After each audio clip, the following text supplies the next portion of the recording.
Halo sahabatku, selamat datang kembali di channel Kita Bercerita. Kali ini akan menceritakan tentang janda miskin ini dihina tetangga karena menikahi pria bisu. Siapa sangka pria bisu itu ternyata. Sebelum ceritanya dimulai, silahkan tulis di kolom komentar, dari kota mana saja kalian berasal. Jangan lupa tekan like dan subscribe, agar channel ini bisa berkembang, dan bisa memberikan cerita yang lebih menarik lagi. Matahari sore itu bersinar terik, seolah membakar aspal jalanan kampung yang berdebu. Aku, Rina, berjalan dengan langkah kaki yang terasa begitu berat. Di tangan kanan, aku menjinjing sebuah kantong plastik hitam berisi beberapa ikat kangkung dan sebungkus tempe, menu makan malam kami hari ini. Di usiaku yang baru menginjak 28 tahun, status janda yang melekat padaku seolah menjadi beban yang teramat berat di pundak. Setahun yang lalu, suamiku meninggal dunia karena sakit keras, meninggalkan aku dalam jeratan utang pengobatan yang menumpuk. Sejak saat itu, rumah gubuk peninggalan orang tuaku menjadi saksi bisu betapa perihnya perjuangan hidup seorang diri. Ketika aku melewati warung kelontong milik Bu Lastri, langkahku mendadak tersendat. Di sana, beberapa wanita paruh baya sedang berkumpul. Begitu melihat sosokku mendekat, seketika itu juga bisik-bisik yang semula samar berubah menjadi kasakusuk yang sengaja dikeraskan. "Nah, itu dia orangnya," bisik Bu Lastri dengan bibir mencibir. Matanya melirik sinis ke arah sandal jepitku yang sudah tipis. Kasihannya, masih muda sudah jadi janda miskin. Utang di mana-mana. Tapi yang bikin heran, kok ya mau-maunya dinikahi sama si Ardi. Sudah tahu Ardi itu cuma laki-laki bisu, tidak punya pekerjaan tetap pula. Mau dikasih makan apa nanti? Makan batu. Betul itu, Bu Lastri, timpal Bu Teti, tetangga sebelah rumahku yang terkenal paling tajam lidahnya.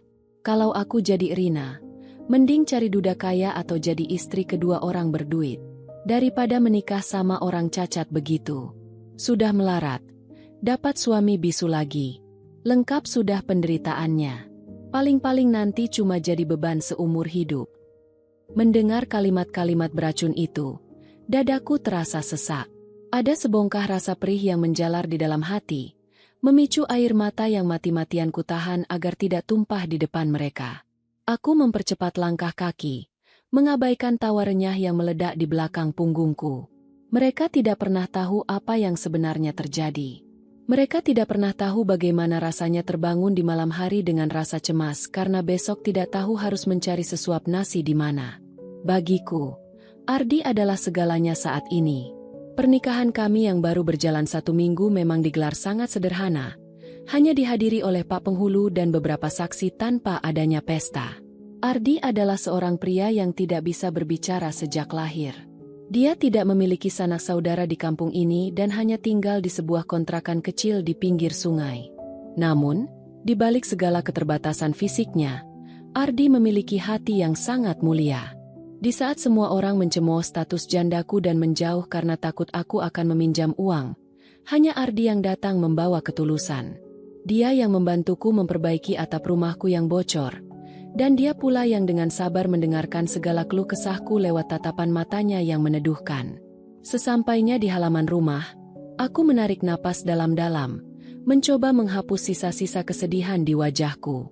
Aku tidak ingin Ardi melihatku menangis. Aku mendorong pintu kayu yang sudah lapuk itu perlahan. "Assalamualaikum," ucapku dengan suara yang agak bergetar. Pintu terbuka lebar, dan sosok pria bertubuh tegap dengan wajah yang bersih menyambutku. Itu Ardi, suamiku. Dia mengenakan kaos oblong putih yang sudah agak pudar warnanya dan celana kain panjang. Begitu melihatku masuk, senyum tulus langsung mengembang di wajahnya yang tampan namun tanpa elah. Ardi segera melangkah mendekat, mengambil alih kantong plastik belanjaan dari tanganku dengan gerakan yang sangat lembut. Dia kemudian menggerakkan jari jemarinya, membentuk bahasa isyarat yang kini mulai kupahami sedikit demi sedikit. "Kamu sudah pulang? Kamu lelah?" tanya Ardi lewat gerakan tangannya. Matanya menatapku dengan penuh perhatian. Aku tersenyum, mencoba meyakinkannya. "Aku tidak apa-apa, Mas. Cuma agak gerah di luar tadi," jawabku pelan. Ardi menatap wajahku lekat-lekat. Instingnya sebagai seorang suami sangat kuat. Dia seolah bisa membaca bahwa ada sesuatu yang sedang kusembunyikan. Dia meletakkan belanjaan di atas meja kayu, lalu kembali mendekatiku. Dengan perlahan, ditariknya kedua tanganku. Lalu dia mengusap jemariku dengan lembut. Ardi menggelengkan kepalanya perlahan, seolah berkata, "Jangan sedih, aku ada di sini untukmu." Melihat ketulusan itu, pertahananku runtuh. Setetes air mata lolos membasahi pipiku. Aku langsung menyandarkan kepalaku di dada bidangnya. Di dalam dekapan Ardi, aku merasakan kehangatan yang luar biasa. Dia tidak bisa merangkai kata-kata manis. Dia tidak bisa membelaku dengan makian di depan para tetangga. Tetapi detak jantungnya yang teratur seolah menjadi pelindung paling kokoh bagiku. Ardi mengusap rambutku dengan penuh kasih sayang, membiarkan aku menumpahkan seluruh rasa sesak yang sempat mengimpit dada sepanjang jalan tadi. Namun, di balik kesederhanaan dan keterbatasan yang dimiliki suamiku, terkadang aku menangkap beberapa kejanggalan kecil yang tidak biasa untuk ukuran seorang pria yang dianggap remeh oleh orang-orang kampung. Ardi memiliki potongan rambut yang selalu rapi, cara berjalannya tegak dan tegas bagaikan seorang yang terdidik, dan jemari tangannya yang bersih, sama sekali tidak mencerminkan tangan seorang kuli kasar. Bahkan, ada satu benda yang selalu dia simpan rapat-rapat di dalam sebuah kotak kayu kecil berkunci di bawah tempat tidur kami. Sebuah kotak yang sama sekali tidak boleh kusentuh, bukan karena dia tidak percaya padaku, melainkan karena dia selalu memberi isyarat bahwa belum saatnya aku mengetahui isinya. Sore itu, setelah tangisanku mereda, Ardi berpamitan untuk pergi ke halaman belakang untuk membelah kayu bakar. Aku memperhatikannya dari balik jendela dapur. Gerakannya begitu efisien dan kuat. Saat itulah, aku melihat sebuah mobil hitam mewah bermerek luar negeri melintas pelan di jalanan depan rumah kami yang rusak. Mobil itu tampak sangat kontras dengan lingkungan perkampungan miskin ini. Yang membuatku terkejut, mobil itu sempat berhenti sejenak di depan pagar bambu rumah kami, dan sang pengemudi, seorang pria berpakaian jas rapi, sempat menurunkan kaca mobilnya dan menatap lurus ke arah Ardi yang sedang bekerja di belakang rumah dengan tatapan yang penuh hormat, sebelum akhirnya melaju pergi dengan cepat saat aku mencoba melangkah keluar untuk melihatnya. Siapakah sebenarnya suamiku ini? Mengapa mobil semewah itu bisa tersesat di depan gubuk kami? Dan mengapa tatapan pria berjas itu seolah-olah mengenali Ardi dengan sangat baik? Malam setelah kejadian melintasnya mobil mewah itu, aku hampir tidak bisa memejamkan mata. Setiap kali aku menatap wajah Ardi yang terlelap di sampingku, pertanyaan-pertanyaan itu kembali muncul. Siapa pria berjas itu? Namun, melihat dada Ardi yang naik turun dengan teratur dalam tidurnya yang damai, aku memaksakan diri untuk menepis semua kecurigaan itu. Keesokan harinya, awan mendung sejak pagi telah bergelayut manja di langit kampung. Udara terasa dingin. Sejak subuh, Ardi sudah sibuk di ladang milik seorang warga yang berbaik hati memberinya upah harian untuk menyiangi rumput. Aku sendiri menghabiskan waktu dengan merajut beberapa helai keset dari kain perca, berharap bisa menjualnya ke pasar besok pagi demi menyambung hidup. Sore pun tiba dengan cepat, membawa serta kegelapan yang lebih pekat dari biasanya. Tiba-tiba, rintik hujan mulai turun satu persatu, memukul atap seng rumah kami dengan suara gaduh. Rasa cemas seketika menyerang dadaku. Aku teringat bahwa Ardi belum pulang, dan dia tidak membawa payung maupun jas hujan.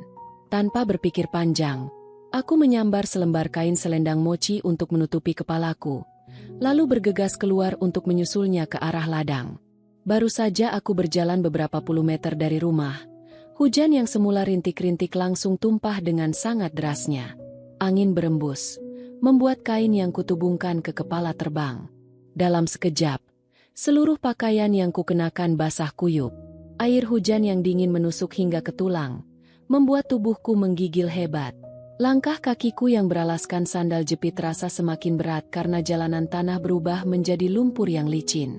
Di tengah pandangan yang memutih akibat lebatnya guyuran air dari langit, aku melihat sebuah siluet tubuh yang sangat kukenal berjalan dari arah berlawanan.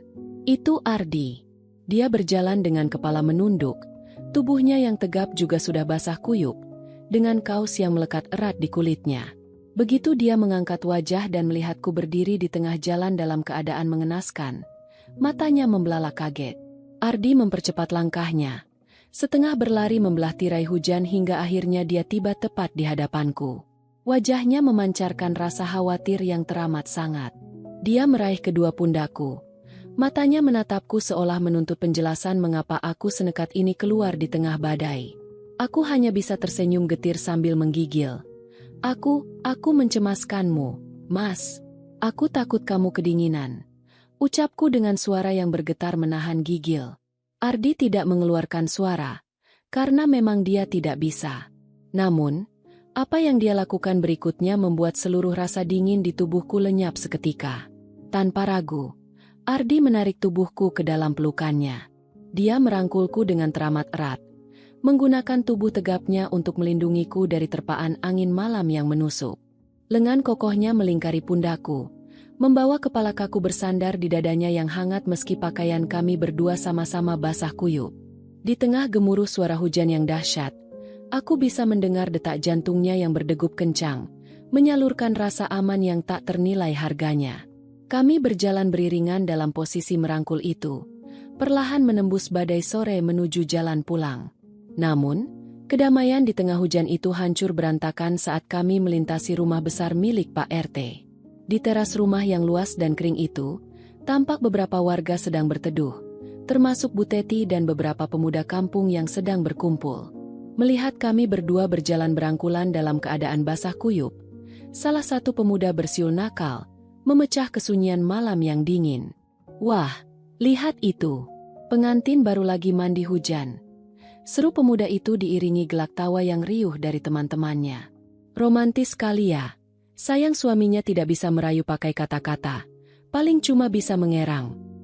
Bu Teti yang sedang duduk di kursi rotan ikut berdiri, melongokkan kepalanya dengan tatapan jijik. "Astaga, Rina, kamu itu sudah miskin. Jangan bikin malu kampung dengan bertingkah berlebihan begitu di jalanan. Sudah tahu dapat suami cacat, bukannya prihatin malah keluyuran tidak jelas sampai basah kuyup. Mau pamer kemesraan? Ingat ya, kemesraan tidak bisa dipakai buat bayar utang-utang almarhum suamimu itu." Kalimat Bu Teti bak petir yang menyambar tepat di hatiku, jauh lebih menyakitkan daripada dinginnya air hujan. Langkahku terhenti. Aku menunduk dalam-dalam, menyembunyikan wajahku yang mulai memerah karena malu dan air mata yang kini bercampur dengan air hujan. Mengapa mereka begitu kejam? Apa salahku dan Ardi hingga setiap jengkal kehidupan kami selalu menjadi bahan hinaan? Aku bisa merasakan tubuh Ardi yang merangkulku tiba-tiba menegang. Aku mendongak, dan untuk pertama kalinya, aku melihat pemandangan yang membuatku merinding. Rahang Ardi mengeras. Tatapan matanya yang biasanya lembut dan meneduhkan kini berubah menjadi sangat tajam dan dingin, menatap lurus ke arah Bu Teti dan para pemuda di teras itu. Ada kilatan amarah yang begitu besar di matanya, sebuah kewibawaan yang sangat pekat yang entah mengapa terasa begitu mengintimidasi. Seketika itu juga, tawa para pemuda di teras mendadak terhenti, seolah-olah mereka terbungkam oleh tatapan mata seorang pria bisu yang selama ini mereka remehkan. Ardi tidak membalas dengan isyarat ataupun tindakan kasar.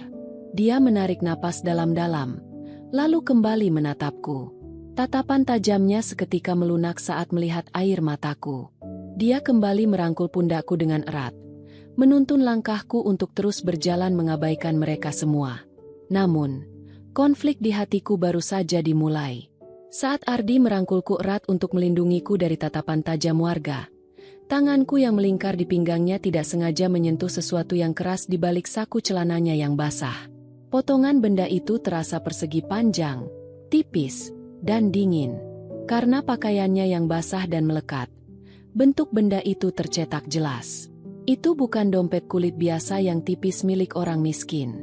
Itu terasa seperti sebuah gawai atau ponsel, namun ukurannya berbeda, dan ketika jari-jariku tanpa sengaja menekannya melalui kain celananya yang basah, sebuah lampu kecil berwarna biru di bagian ujung benda itu berkedip 2 kali di dalam kegelapan sore, memancarkan sinyal yang sangat canggih. Seketika, pikiranku kembali melayang pada mobil mewah kemarin. Pria miskin dari mana yang memiliki benda secanggih itu di sakunya? Rasa hangat di dalam dekapan Ardi kini bercampur dengan rasa penasaran yang teramat besar, sekaligus ketakutan. Siapa sebenarnya pria yang sedang memelukku erat di bawah guyuran hujan ini? Malam setelah kehujanan itu menjadi malam yang paling dingin di dalam hidupku. Meski tubuh kami sudah dikeringkan dan Ardi telah membuatkan secangkir teh hangat, kehangatan itu tidak mampu mengusir rasa penasaran yang menggelayuti pikiranku. Benda persegi panjang misterius yang memancarkan cahaya biru di saku celana Ardi terus membayangi benakku. Ditambah lagi, tatapan mata Ardi yang begitu tajam dan berwibawa saat membungkam para tetangga sore tadi seolah menegaskan bahwa ada sisi lain dari suamiku yang sama sekali tidak kuketahui. Namun, melihat bagaimana lembutnya dia mengusap rambutku sebelum kami tidur, aku memilih untuk menyimpan semua pertanyaan itu di dalam hati. Aku tidak ingin melukai perasaannya. Keesokan paginya, langit sudah kembali cerah, namun tidak dengan suasana di kampung kami. Puncak dari segala gunjingan dan kebencian tetangga tampaknya telah mencapai titik jenuh hari ini. Saat matahari baru saja meninggi, aku berniat pergi ke warung depan untuk membeli sedikit garam. Ardi sedang berada di samping rumah, sibuk membetulkan pagar bambu kami yang sempat miring diterpa angin kencang semalam. Baru saja aku melangkah keluar dari pintu rumah, aku terkejut melihat sekelompok orang sudah berdiri di halaman rumah gubukku. Di barisan paling depan, berdiri Bu Teti dengan kedua tangan di pinggang, wajahnya tampak penuh dengan keangkuhan. Di sampingnya, berdiri Pak RT yang tampak membawa selembar kertas, serta beberapa warga kampung yang menatapku dengan pandangan menghakimi. Jantungku seketika berdegup kencang. Firasat buruk langsung menyergap dadaku. Ada apa ini, Pak RT? Bu Teti, kenapa ramai sekali di halaman rumah saya? Tanyaku dengan suara yang diusahakan tetap tenang, meski jemariku mulai bergetar. Bu Teti langsung maju satu langkah. Senyum sinisnya terkembang lebar. Tidak usah berlagak bodoh kamu, Rina. Kami kesini untuk menagih keadilan. Kampung ini adalah kampung yang bersih dan terhormat.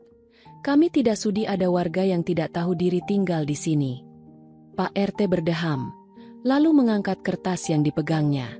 Begini, Rina, almarhum suamimu dulu memiliki utang yang sangat besar kepada beberapa warga di sini, termasuk kepada Bu Teti untuk biaya pengobatannya. Selain itu, tanah tempat gubukmu berdiri ini sebenarnya sudah digadaikan oleh almarhum suamimu sebelum dia meninggal. Hari ini adalah batas akhir pembayarannya. Tapi Pak RT, ujarku dengan air mata yang mulai mengenang di pelupuk mata, saya sudah berjanji akan mencicilnya. Saya sedang berusaha mengumpulkan uang dari hasil menjual keset perca dan membantu di pasar. Tolong beri saya waktu lagi. Waktu lagi? Halah, omong kosong. Potong Bu Teti dengan nada suara yang meninggi, sengaja memancing perhatian warga lain yang melintas. Mau sampai kapan? Sampai kiamat? Kamu itu cuma janda miskin yang tidak punya apa-apa. Apalagi sekarang kamu malah mengawini pria bisu yang tidak berguna itu.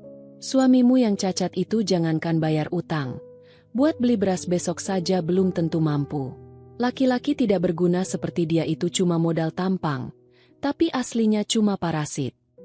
Mendengar suamiku dihina dengan begitu kejam sebagai laki-laki tidak berguna dan parasit, darahku rasanya mendidih.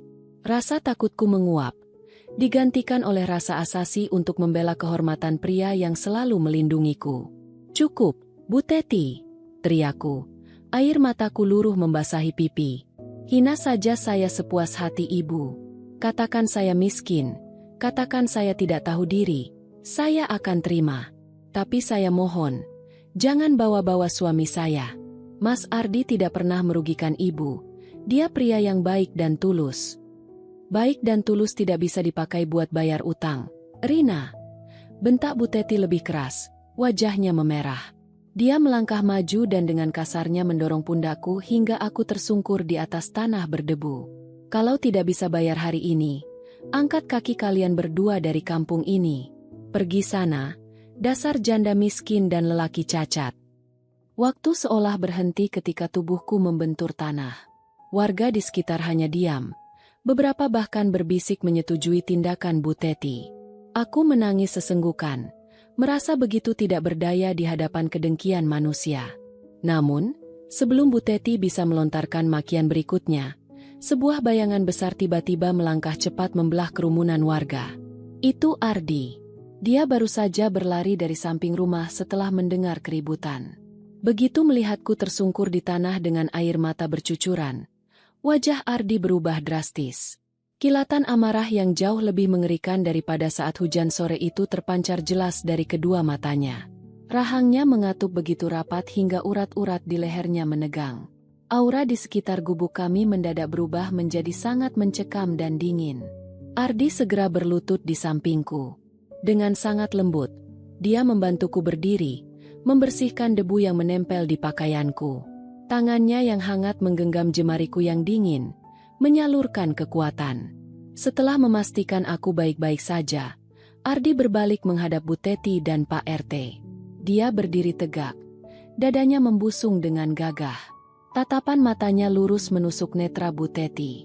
Langkah Ardi yang begitu berwibawa membuat Bu Teti yang tadinya berkicau lantang, mendadak mundur satu langkah ketakutan.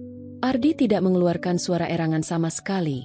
Dia hanya menatap mereka dengan pandangan merendahkan, sebuah tatapan dari seseorang yang memiliki kuasa yang teramat tinggi. Kemudian, dengan gerakan yang tenang namun tegas, Ardi merosokkan tangan kanannya ke dalam saku celananya. Dia mengeluarkan benda persegi panjang misterius yang kulihat semalam. Di bawah terik matahari pagi, barulah aku bisa melihat dengan jelas bahwa benda itu adalah sebuah gawai satelit khusus yang sangat mewah, berlapis titanium, jenis gawai yang hanya dimiliki oleh kalangan petinggi atau pengusaha kelas atas. Ardi menekan satu tombol di layar gawai tersebut.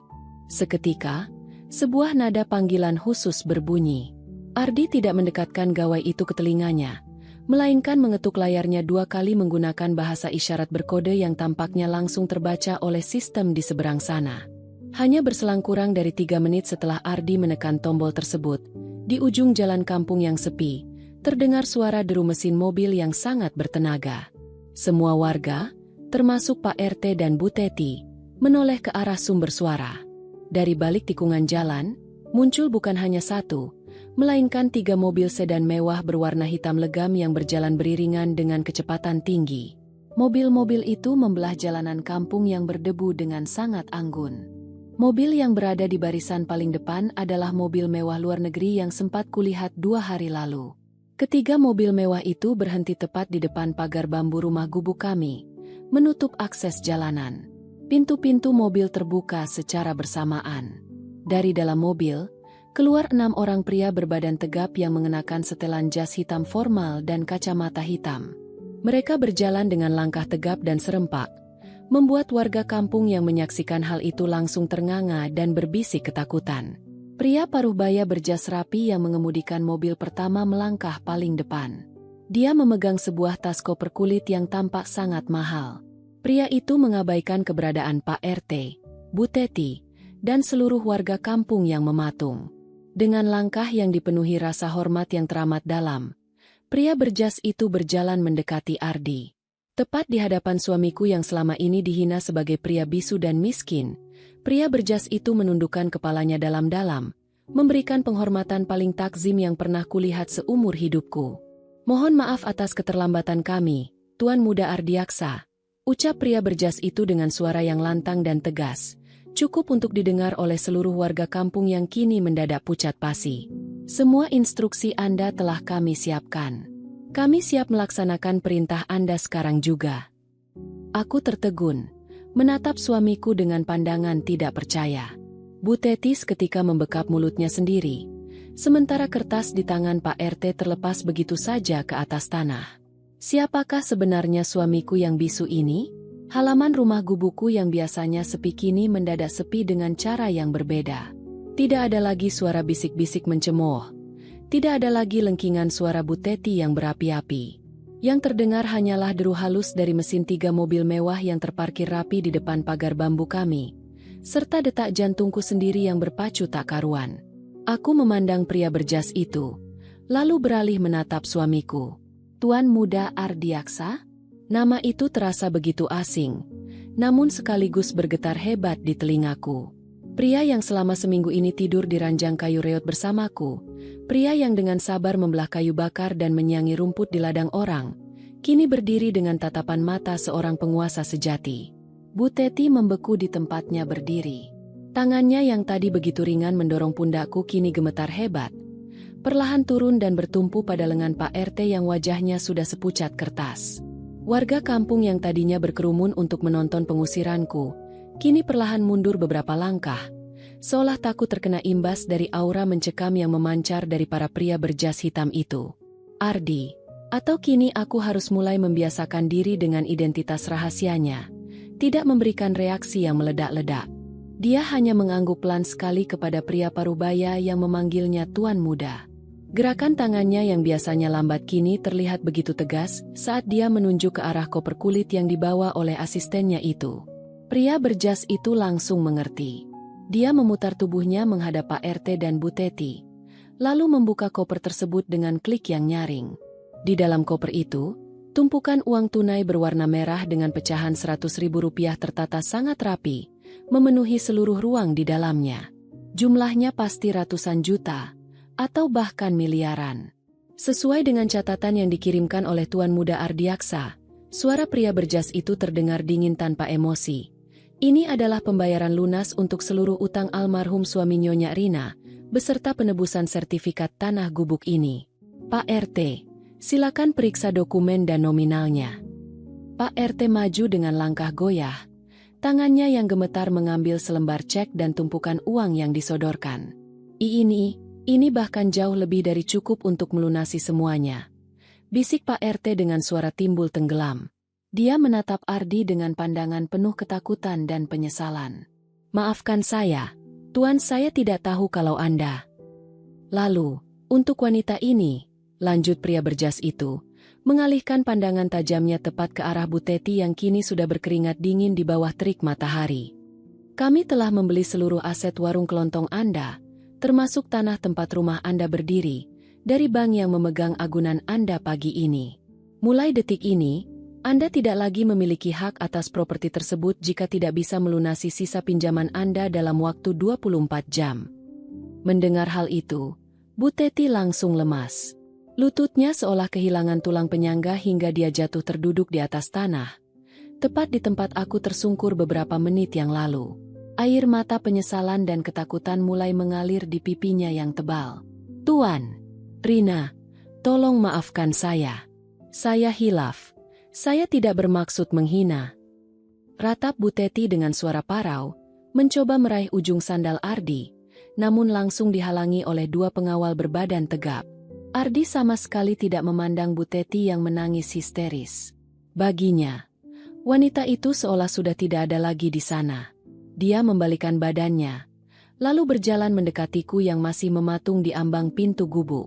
Ketika mata kami saling bertemu, kilatan amarah yang mengerikan di matanya lenyap seketika, digantikan oleh kelembutan yang sangat kukenal.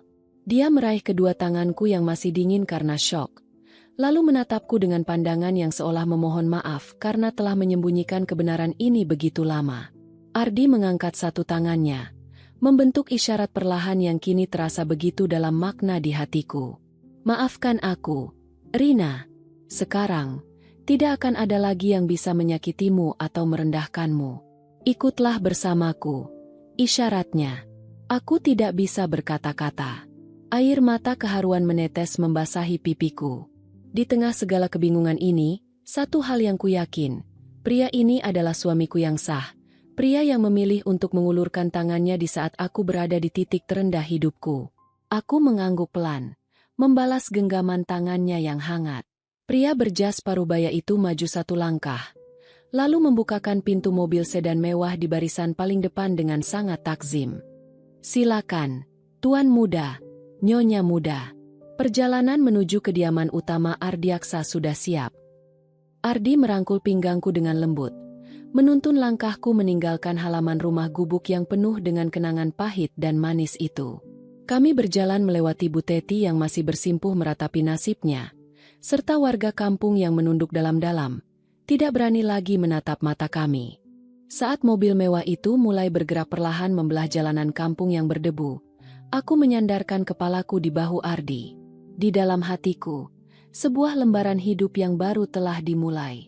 Kisah janda miskin yang dihina ini telah usai, dan kini berganti dengan misteri besar tentang siapa sebenarnya sosok Tuan Muda Ardiaksa, sang pria bisu yang memiliki dunia di genggaman tangannya.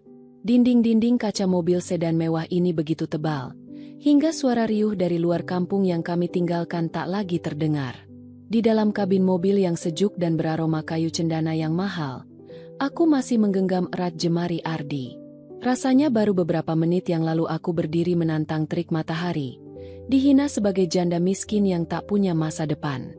Namun kini, aku duduk di atas jok kulit yang begitu empuk, melesat membelah jalan raya meninggalkan kehidupan lamaku. Setiap kali aku mencuri pandang ke arah suamiku, dada ini berdesir aneh. Ardi tetaplah Ardi yang ku kenal seminggu ini. Wajahnya yang tenang, gerak-geriknya yang lembut, dan tatapan matanya yang selalu meneduhkan hatiku.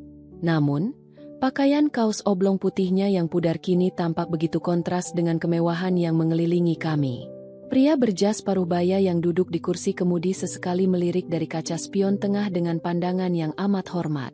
"Tuan muda," pria berjas itu membuka suara, memecah keheningan dengan nada yang sangat sopan.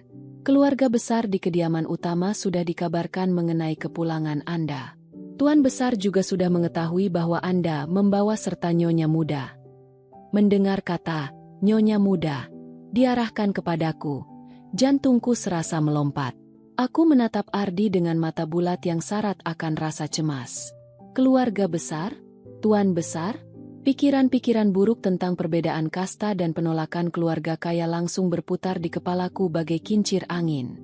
Aku ini hanya anak seorang petani, janda dari pria yang menyisakan utang bertumpuk. Bagaimana mungkin keluarga terpandang sekelas Ardiaksa bisa menerimaku? Ardi seolah bisa membaca badai yang sedang berkecamuk di dalam benakku. Dia menoleh, lalu tangan kirinya yang bebas naik untuk mengusap pipiku dengan ibu jarinya. Kehangatan kulitnya seketika menenangkan detak jantungku yang menggila. Dia kemudian melepaskan genggaman tangannya sejenak untuk membuat isyarat. "Jangan takut. Ada aku. Tidak akan ada yang berani merendahkanmu lagi di rumah itu." Isyaratnya dengan gerakan yang lambat dan penuh penekanan. Aku menarik napas dalam-dalam, mencoba mengukir senyum di bibirku yang masih agak pucat. "Aku mempercayaimu, Mas. Hanya saja semuanya terasa begitu cepat," jawabku lirih. Setelah menempuh perjalanan hampir 2 jam keluar dari wilayah pinggiran kota, mobil kami mulai memasuki sebuah kawasan perbukitan yang asri dan dijaga ketat. Di ujung jalan yang menanjak, berdirilah sebuah gerbang besi hitam menjulang tinggi yang dihiasi ukiran emas berbentuk lambang keluarga yang rumit. Begitu mobil kami mendekat, gerbang itu terbuka secara otomatis dengan sangat anggun. Mataku terbelalak melihat pemandangan di balik gerbang. Sebuah pekarangan rumah yang luasnya menyerupai lapangan bola, dengan rumput hijau yang dipotong sangat rapi dan air mancur bertingkat di bagian tengahnya. Di ujung jalan setapak, berdirilah sebuah rumah agak megah dengan arsitektur klasik modern yang didominasi warna putih dan pualam. Rumah itu begitu besar, jauh lebih besar dari gabungan seluruh rumah di kampung halamanku. Ketika mobil kami berhenti tepat di lobi utama, puluhan pelayan berpakaian seragam rapi sudah berdiri berbaris di sisi kiri dan kanan. Mereka semua langsung menundukkan kepala serempak begitu pintu mobil dibuka. Pria berjas yang mengemudikan mobil kami segera turun dan membukakan pintu untuk Ardi. Ardi keluar lebih dulu, lalu berbalik dan mengulurkan tangannya kepadaku. Dengan tangan yang sedikit gemetar, aku menyambut uluran tangannya dan melangkah keluar dari mobil. Baru saja kakiku menapak di lantai pualam lobi yang berkilau, seorang wanita parubaya berpakaian kebaya sutra mewah melangkah keluar dari dalam rumah. Wajahnya cantik, namun guratan di dahinya memancarkan keangkuhan yang kaku. Matanya yang tajam langsung memindai penampilanku dari ujung rambut hingga ujung kaki, menatap sinis kain selendang mochi yang masih melingkar di pundakku serta sandal jepit tipis yang kukenakan. "Jadi, ini alasan kamu menghilang berbulan-bulan dan menolak perjodohan keluarga, Ardiaksa?" Suara wanita itu terdengar dingin dan bergaung di lobi yang luas. "Kamu menolak putri seorang konglomerat hanya demi membawa pulang seorang janda miskin berpenampilan pelayan seperti ini ke rumah Ardiaksa?" Suasana di lobi seketika berubah mencekam. Para pelayan semakin menundukkan kepala mereka, tidak berani bernapas terlalu keras. Konflik baru yang jauh lebih besar dari sekadar gunjingan tetangga kampung kini telah resmi menanti kami di balik dinding ini. Hinaan yang keluar dari bibir wanita berkebaya sutra itu bagaikan hantaman ombak dingin yang menerpa wajahku. Kata-kata, janda miskin, dan berpenampilan pelayan, menggema di lobi luas yang megah ini, memantul di antara tiang-tiang pualam yang menjulang tinggi. Aku refleks menundukkan kepala, merapatkan tubuhku di balik lengan Ardi. Rasa minder yang teramat besar seketika merayap di dadaku. Di tempat seindah ini, dengan pakaianku yang lusuh dan sandal jepit yang ternoda lumpur kampung, aku memang terlihat seperti sebuah nokta hitam di atas kain putih yang bersih. Wanita paruh baya itu melangkah maju beberapa senti, membuat perhiasan berlian di lehernya berkilau tertimpa lampu kristal. Dia adalah Ibu Sandra, ibu tiri Ardi yang selama ini mengincar posisi tertinggi di dalam silsilah keluarga Ardiaksa. Ardiaksa, dengarkan Mama, ucap Ibu Sandra dengan nada yang berpura-pura lembut namun syarat akan racun. Kamu itu penerus utama bisnis keluarga ini. Ayahmu sedang sakit keras di dalam. Bagaimana mungkin kamu mempermalukan nama besar kita dengan membawa wanita dari kelas bawah seperti ini? Apa kata rekan bisnis kita nanti? Pengawal, bawa wanita ini keluar dari sini.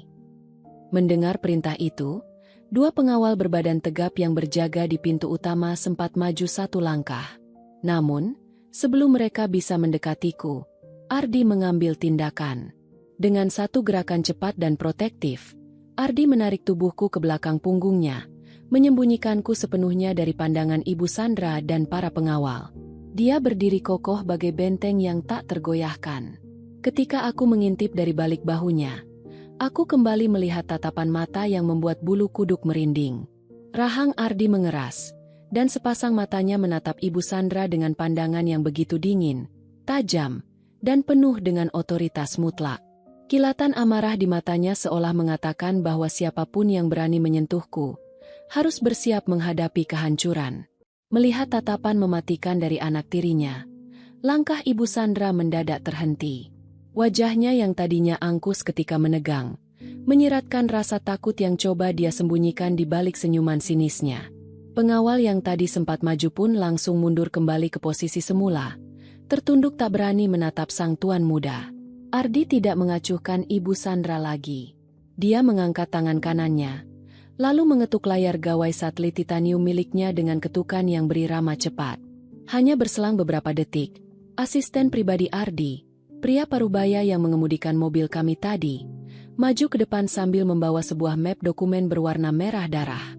Nyonya Sandra, ucap sang asisten dengan suara yang lantang dan tegas, memecah keheningan lobi.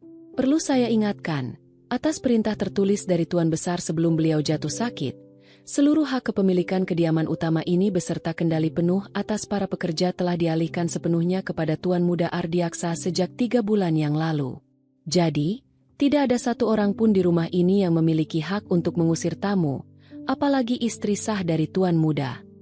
Mendengar fakta tersebut, wajah Ibu Sandra langsung memucat. Bibirnya bergetar menahan geram. Istri sah? Pernikahan macam apa yang dilakukan tanpa persetujuan keluarga? Pekiknya tidak terima. Sang asisten tersenyum tipis, sangat formal. Pernikahan yang tercatat resmi di negara, Nyonya. Dan Tuan Muda tidak membutuhkan persetujuan dari siapapun untuk menentukan pasangan hidupnya. Ardi membalikkan badannya menghadapku. Detik itu juga, seluruh ketegangan di wajahnya mencair. Dia menatapku dengan pandangan mata yang begitu hangat dan penuh penyesalan, seolah meminta maaf karena sambutan di rumahnya justru jauh lebih kejam daripada di kampung. Dia meraih kedua tanganku, lalu jemarinya bergerak membentuk isyarat yang sangat lembut.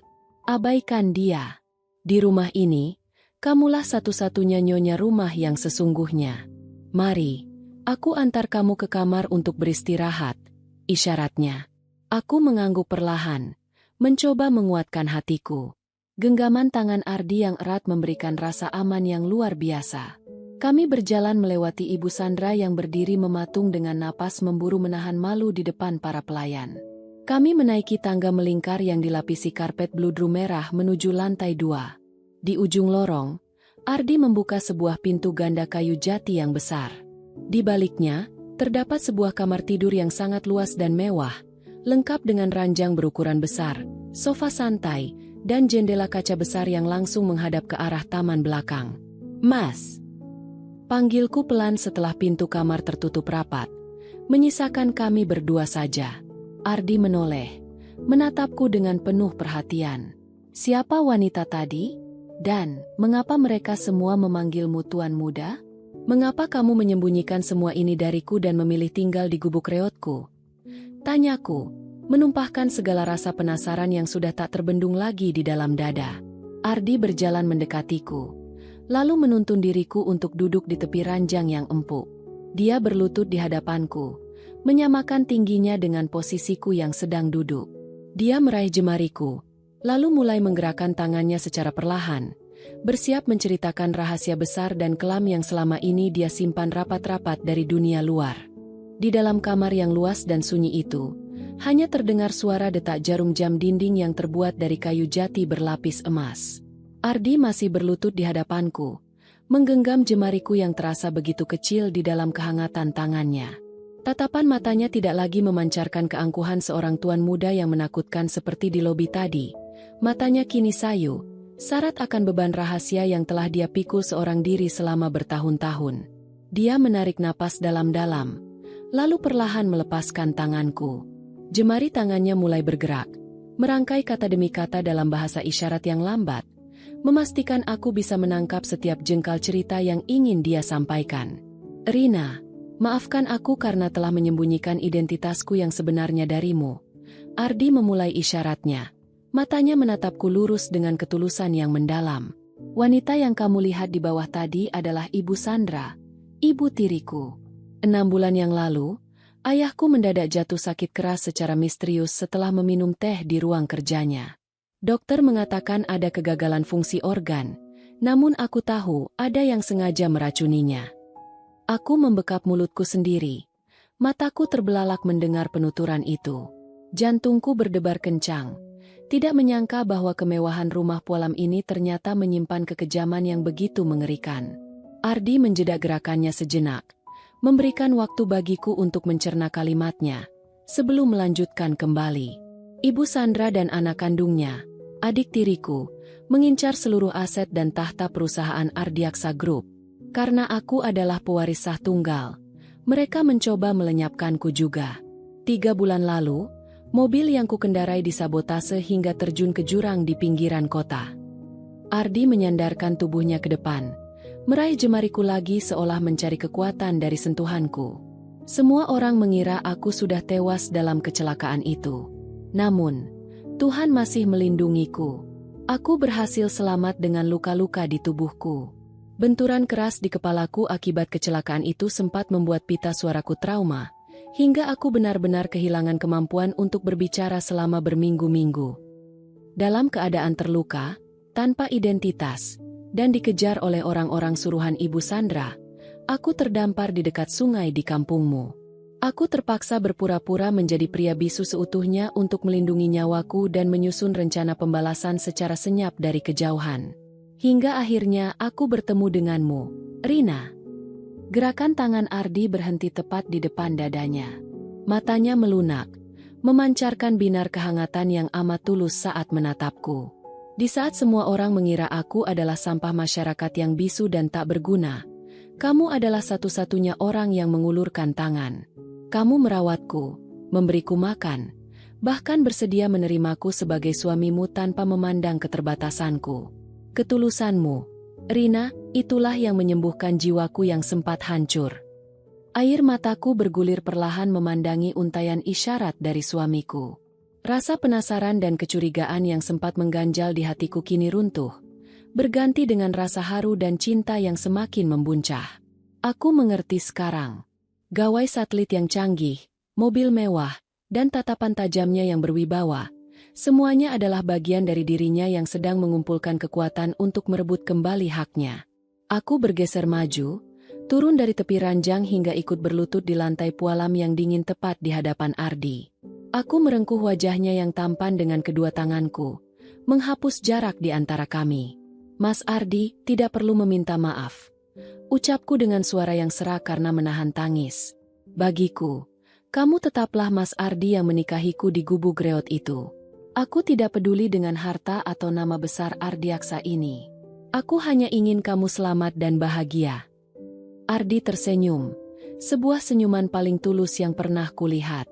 Dia memajukan kepalanya, mengecup keningku dengan lembut dan lama, menyalurkan rasa terima kasih yang tak bisa diucapkan oleh kata-kata.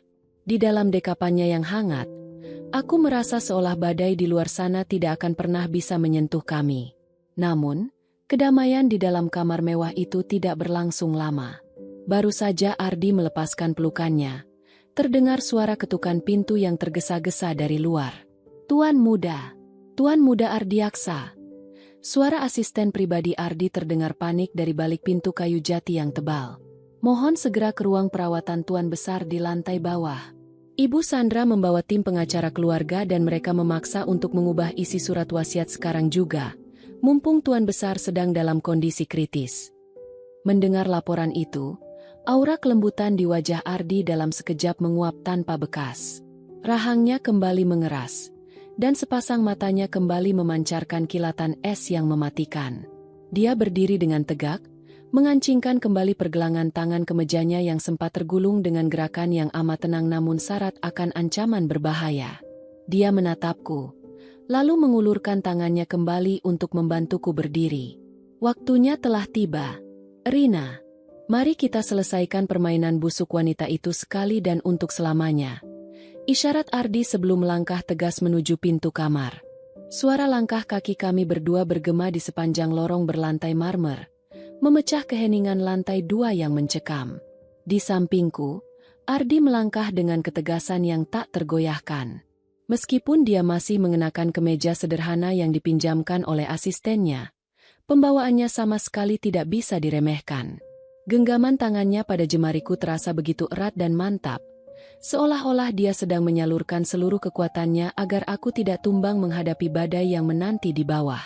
Asisten pribadinya, Pak Johan, berjalan setengah berlari di depan kami untuk membukakan pintu ganda menuju ruang perawatan Tuan Besar Ardiaksa.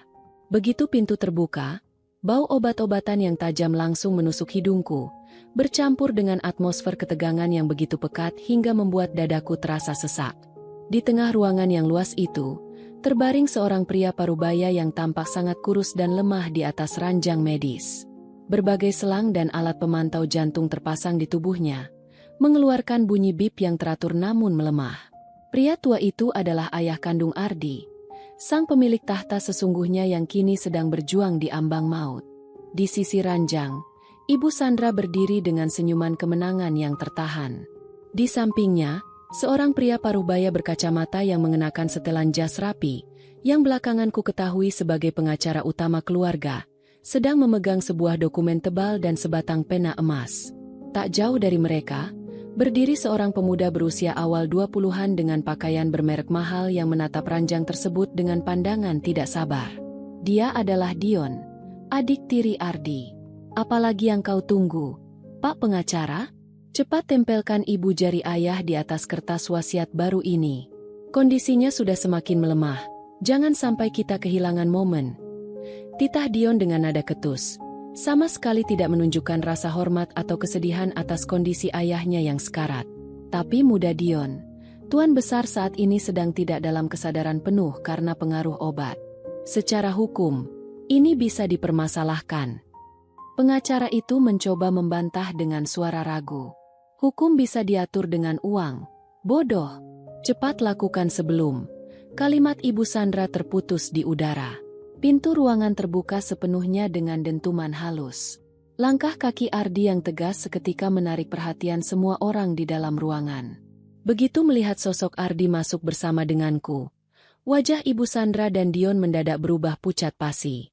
Pena emas di tangan sang pengacara hampir saja terjatuh ke lantai. Ardiaksa?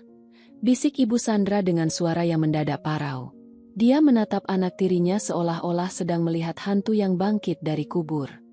Bagaimana mungkin kamu kan sudah. Dion melangkah mundur hingga menabrak meja medis. Matanya membelalak ketakutan. Ibu, bukankah ibu bilang dia sudah mati di jurang itu? Kenapa dia bisa ada di sini? Teriak Dion panik, kehilangan seluruh keangkuhannya dalam sekejap. Ardi tidak mengeluarkan satu patah kata pun. Dia melepaskan genggaman tangannya dariku, lalu melangkah maju dengan perlahan namun penuh intimidasi. Setiap ketukan langkah sandalnya di atas lantai seolah menjadi lonceng kematian bagi rencana busuk yang telah mereka susun dengan rapi. Tatapan matanya lurus mengunci sepasang mata Ibu Sandra, memancarkan aura dingin yang membuat wanita itu gemetar hebat. Ardi berhenti tepat di ujung ranjang ayahnya. Dia melirik sekilas ke arah dokumen wasiat palsu yang dipegang oleh pengacara. Kemudian, dengan gerakan yang sangat tenang, Ardi merosokkan tangannya ke dalam saku celana dan mengeluarkan gawai satelit titanium miliknya. Dia mengetuk layar gawai tersebut beberapa kali. Detik berikutnya, layar televisi besar yang terpasang di dinding ruang perawatan yang biasanya menampilkan indikator medis, mendadak berkedip dan berganti menampilkan sebuah video beresolusi tinggi. Di dalam video tersebut, terlihat jelas rekaman kamera tersembunyi di dalam ruang kerja Tuan Besar beberapa bulan yang lalu. Rekaman itu memperlihatkan Ibu Sandra yang sedang mengendap-endap masuk, lalu menuangkan sebotol cairan bening ke dalam cangkir teh milik ayah Ardi. Tidak hanya itu, video kemudian berganti menampilkan rekaman suara percakapan telepon antara Dion dengan seseorang, di mana Dion dengan jelas memberikan perintah untuk menyabotase rem mobil Ardi sebelum kecelakaan maut itu terjadi. Ini tidak nyata. Ini rekayasa. Pekik Ibu Sandra histeris, mencoba menutupi layar televisi dengan tubuhnya, namun usahanya sia-sia. Seluruh kebusukan mereka kini telah telanjang di depan mata semua orang yang ada di dalam ruangan, termasuk sang pengacara keluarga. Ardi menatap mereka berdua dengan pandangan merendahkan. Dia tidak perlu berbicara, karena bukti di layar kaca telah berbicara jauh lebih keras daripada untaian kata-kata. Dia membalikkan tubuhnya, menatap Pak Johan, lalu memberikan sebuah isyarat tangan yang pendek namun mutlak. Pak Johan mengangguk tegas. Baik, Tuan Muda. Pihak kepolisian dan tim penyidik khusus sudah berada di luar gerbang utama. Semua bukti digital ini telah dikirimkan ke markas besar. Nyonya Sandra dan Muda Dion, Anda berdua resmi ditahan atas tuduhan percobaan pembunuhan berencana dan pemalsuan dokumen negara. Seketika itu juga, 2 orang petugas kepolisian berpakaian preman masuk ke dalam ruangan dengan borgol yang berkilat di tangan mereka. Dunia Ibu Sandra dan Dion runtuh dalam sekejap di atas lantai pualam yang selama ini mereka agungkan. Jeritan histeris Ibu Sandra menggema di dalam ruang perawatan yang semula hening.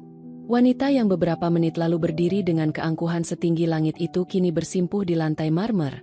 Tangannya mencoba menggapai kaki para petugas kepolisian yang mencengkeram lengannya dengan kuat. Perhiasan berlian yang melingkar di leher dan jemarinya sama sekali tidak bisa membeli kebebasannya hari ini. Ini jebakan. Ardiaksa, kamu anak durhaka. Kamu sengaja menjatuhkan mamamu sendiri. Teriak Ibu Sandra dengan suara parau. Wajahnya yang penuh riasan kini luntur oleh air mata ketakutan. Di sampingnya, Dion sudah kehilangan seluruh energinya. Pemuda yang biasanya mengendarai mobil sport mewah dan memandang remeh orang lain itu kini tertunduk lesu dengan kedua tangan yang telah terkunci rapat oleh borgol besi. Dia bahkan tidak berani menatap mata Ardi, kakak tirinya yang selama ini dia anggap telah tewas di dasar jurang. Ardi hanya berdiri mematung dengan kedua tangan bersedekap di dada. Tidak ada raut kepuasan atau dendam yang meledak-ledak di wajahnya. Tatapannya tetap sedingin es, datar, dan penuh wibawa. Baginya, hukum alam sedang berjalan menjemput mereka yang menanam kejahatan.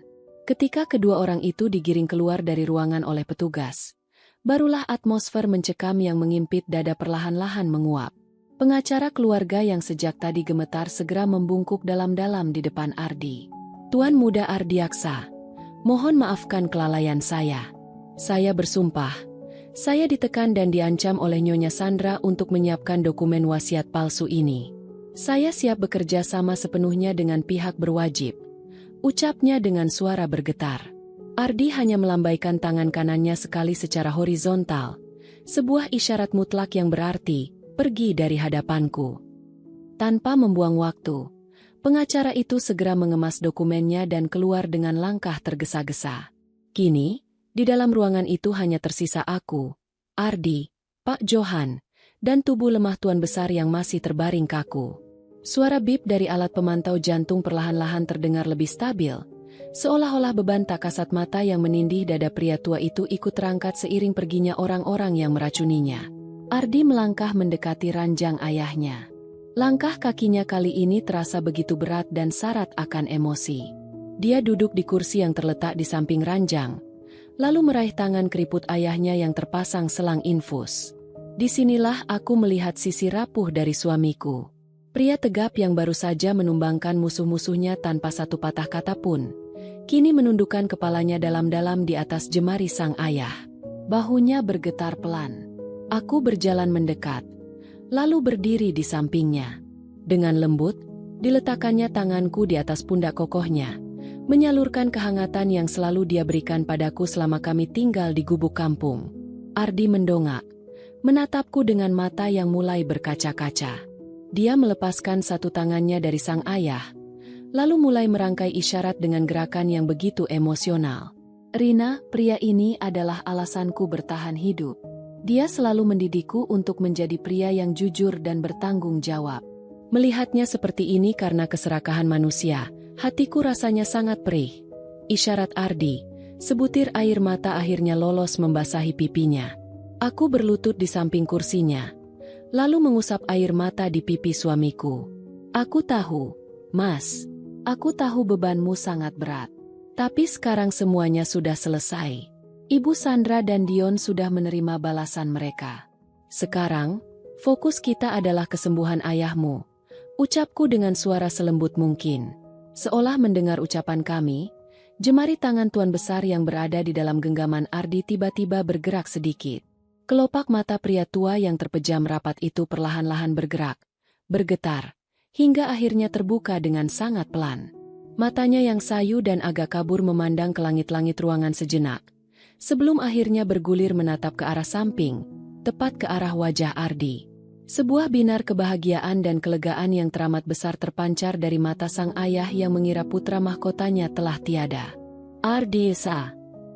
Sebuah bisikan yang sangat lemah, hampir tak terdengar, keluar dari bibir kering tuan besar. Ardi seketika berdiri dari duduknya. Matanya membelalak tidak percaya. Dia mendekatkan wajahnya ke arah sang ayah, menggenggam tangan tua itu dengan kedua tangannya, seolah takut jika ini semua hanyalah mimpi di siang bolong. Suara detak monitor jantung di dalam ruangan itu mendadak terasa seperti melodi yang paling indah yang pernah kudengar. Kata pertama yang keluar dari bibir kering tuan besar, nama Ardi yang diucapkan dengan begitu payah namun syarat akan kerinduan, seolah meruntuhkan sisa-sisa dinding es yang membekukan ruangan ini. Ardi menundukkan wajahnya, menempelkan keningnya di atas punggung tangan sang ayah yang kurus dan dipenuhi selang infus. Air mata yang sejak tadi ditahannya kini mengalir tanpa suara, membasahi kain spray putih rumah sakit. Untuk pertama kalinya, aku melihat tuan muda Ardiaksa yang berkuasa dan ditakuti itu kembali menjadi seorang anak laki-laki yang rapuh, yang begitu merindukan perlindungan dari ayahnya. Tuan besar Ardiaksa menggerakkan jemarinya yang lemah, mencoba mengusap rambut putranya. Matanya yang sayu bergerak perlahan, beralih dari wajah Ardi dan kini tertuju lurus ke arahku yang berdiri mematung di sisi ranjang.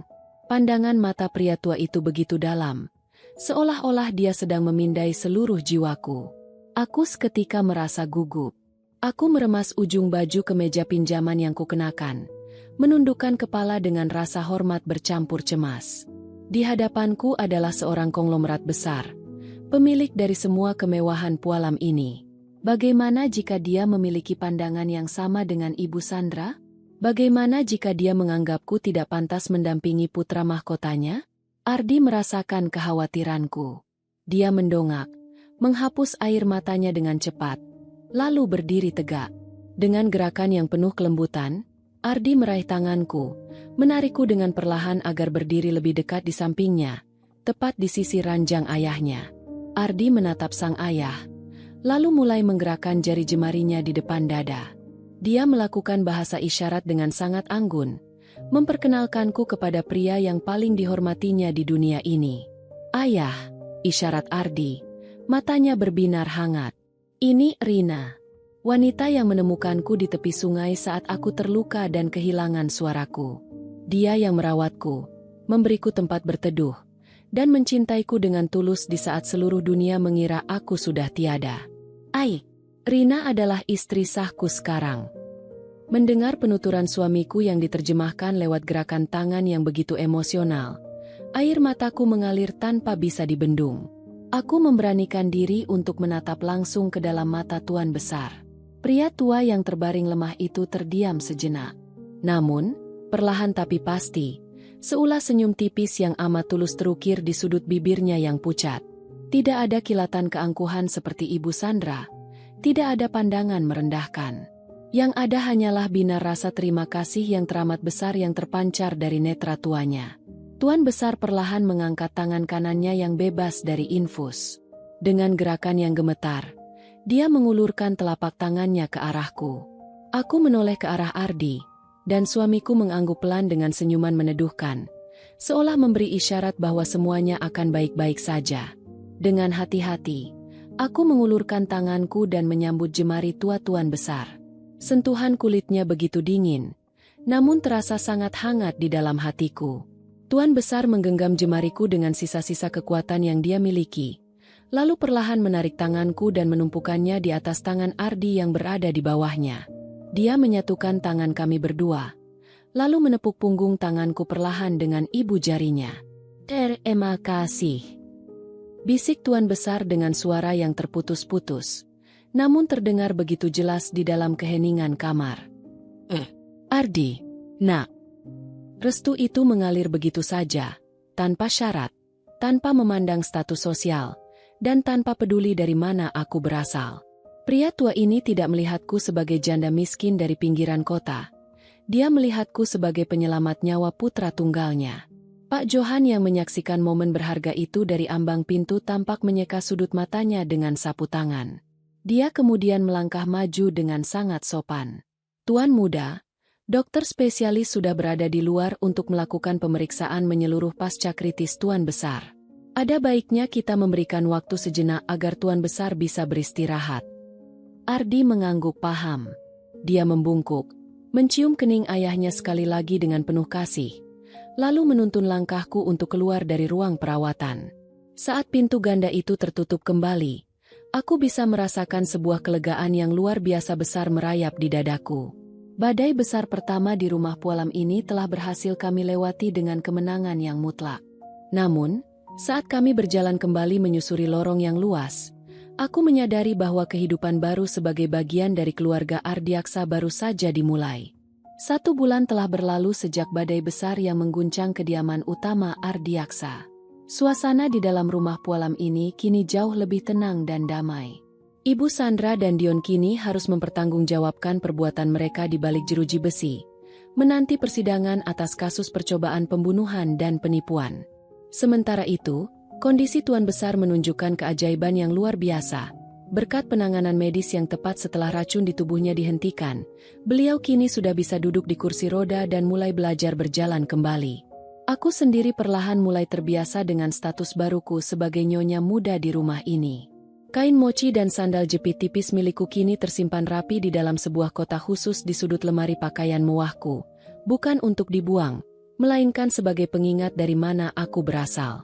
Para pelayan yang dulu menatapku ragu, kini menaruh hormat yang teramat dalam, bukan hanya karena posisiku sebagai istri Ardi, melainkan karena mereka melihat sendiri bagaimana aku dengan telaten merawat Tuan Besar selama masa pemulihannya. Sore itu, langit di atas bukit berwarna jingga keemasan. Ardi baru saja pulang dari kantor pusat Ardiaksa Group. Untuk pertama kalinya sejak kami pindah, dia mengenakan setelan jas formal abu-abu gelap yang melekat sempurna di tubuh tegapnya. Dia tampak begitu berwibawa, seorang pemimpin sejati yang siap membawa kembali kejayaan keluarganya. Begitu melihatku duduk di selasar halaman belakang bersama Tuan Besar, senyum tulus langsung terbit di wajah tampannya. Dia melonggarkan dasinya, lalu melangkah mendekat. "Bagaimana kondisi ayah hari ini?" tanya Ardi lewat gerakan tangannya setelah mencium keningku dan menjabat tangan ayahnya dengan takzim. "Ayahmu hebat, Mas. Hari ini beliau sudah bisa melangkah sebanyak 10 kali tanpa bantuan," jawabku dengan binar bahagia. Tuan Besar terkekeh lemah, menepuk lengan putranya. "Ardi, istri yang kamu pilih ini benar-benar membawa berkah untuk rumah ini. Ayah tidak salah memberikan restu. Ucap Tuan Besar dengan suara yang kini jauh lebih jelas dan bertenaga. Ardi tersenyum. Matanya menatapku dengan tatapan penuh cinta yang tak pernah berubah sejak kami masih berada di gubuk reot. Dia lalu menggenggam tanganku, menuntunku untuk berdiri. Ayah, aku pinjam Rina sebentar. Ada sesuatu yang ingin kutunjukkan padanya. Isyarat Ardi kepada sang ayah. Tuan Besar mengangguk sambil tersenyum misterius. Seolah-olah beliau sudah mengetahui apa yang direncanakan oleh putranya. Ardi membimbing langkahku menuju ke bagian depan mansion, di mana sebuah mobil sedan hitam mewah yang biasa kami gunakan sudah terparkir dengan Pak Johan yang berdiri di samping pintu. Aku menatap Ardi dengan kening berkerut. Kita mau kemana, Mas? Ini sudah hampir malam. Ardi hanya tersenyum tanpa memberikan isyarat apapun, membuat rasa penasaranku kembali membuncah. Selama perjalanan yang memakan waktu hampir 2 jam, Ardi terus menggenggam jemariku, sesekali mengusap punggung tanganku dengan lembut seolah menenangkan debar jantungku. Ketika mobil perlahan mulai melambat, aku memandang keluar jendela. Mataku seketika membelalak. Pemandangan di luar sana terasa begitu akrab di ingatanku. Jalanan tanah yang berbatu, jajaran pohon pisang, dan warung kelontong milik Bu Lastri di ujung jalan. Kami kembali ke kampung halamanku. Mobil mewah kami berhenti tepat di depan pekarangan rumah gubuk peninggalan orang tuaku. Namun, gubuk kayu yang lapuk dan hampir roboh itu kini sudah tidak ada lagi. Di tempatnya berdiri, kini telah tegak sebuah rumah minimalis berlantai 2 yang sangat indah dan asri, dengan taman bunga kecil di bagian depannya. Warga kampung yang melihat kedatangan mobil mewah kami langsung berkerumun dari kejauhan. Di barisan depan, tampak Bu Teti yang kini penampilannya jauh lebih lusuh setelah kehilangan warung dan rumahnya akibat keserakahannya sendiri.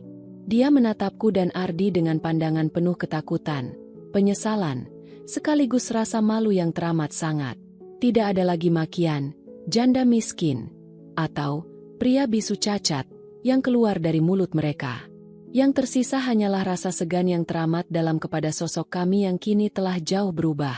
Ardi membukakan pintu mobil untukku, lalu menuntun langkahku memasuki halaman rumah baru tersebut.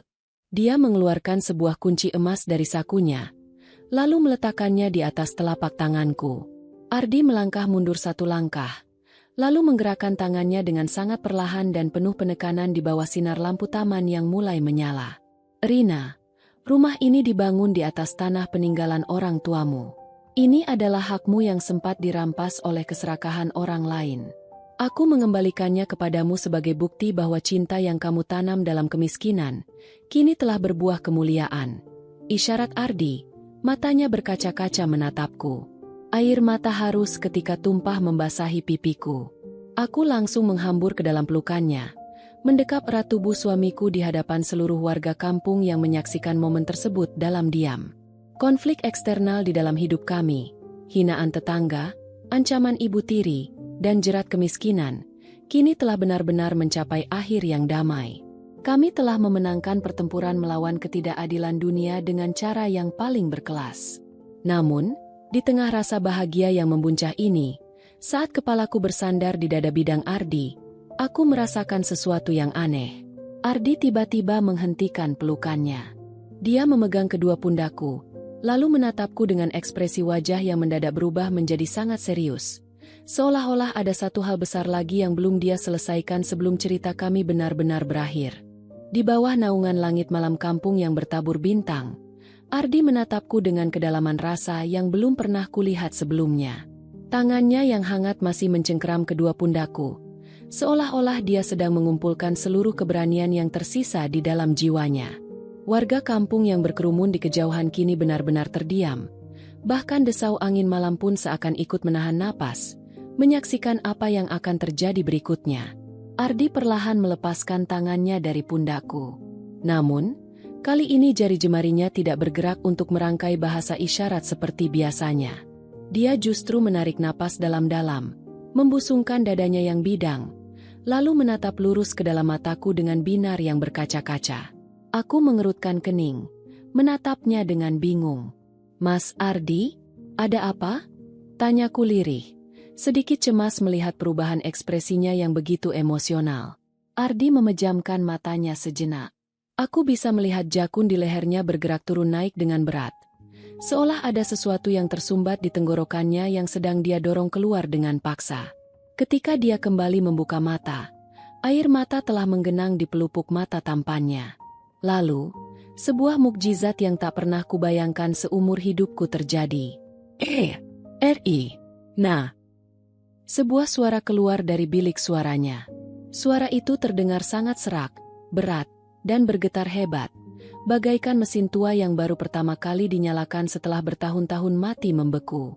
Itu bukan erangan, bukan pula isyarat. Itu adalah untaian kata nyata yang keluar dari pita suaranya yang selama ini divonis mati akibat trauma kecelakaan parah di masa lalu. Jantungku serasa berhenti berdetak-detik itu juga. Aku membekap mulutku sendiri dengan kedua tangan. Mataku membelalak tidak percaya. Mas Ardi? Kamu bisa bicara? Bisikku dengan suara yang seketika parau karena syok yang teramat besar. Ardi mengangguk perlahan. Air matanya luruh membasahi pipinya yang tegas. Dia melangkah maju satu langkah, meraih kedua tanganku yang bergetar hebat, lalu menggenggamnya erat di depan dadanya. Aku cinta kamu. Ucap Ardi lagi, kali ini dengan kalimat yang jauh lebih jelas dan tegas meskipun masih terdengar berat. Setiap patah kata yang keluar dari bibirnya seolah membawa getaran emosi yang begitu dahsyat, meruntuhkan seluruh pertahanan hatiku. Terima kasih sudah mau menerima kekuranganku di saat semua orang membuangku. Lanjut Ardi, suaranya perlahan-lahan mulai menemukan ritme aslinya yang bariton dan terdengar sangat berwibawa. Air mataku tumpah ruah tak terbendung lagi. Aku langsung menghamburkan tubuhku ke dalam dekapannya. Menangis sejadi-jadinya di dada bidang suamiku. Ini adalah puncak dari segala kebahagiaan yang bisa kurasakan di dunia ini.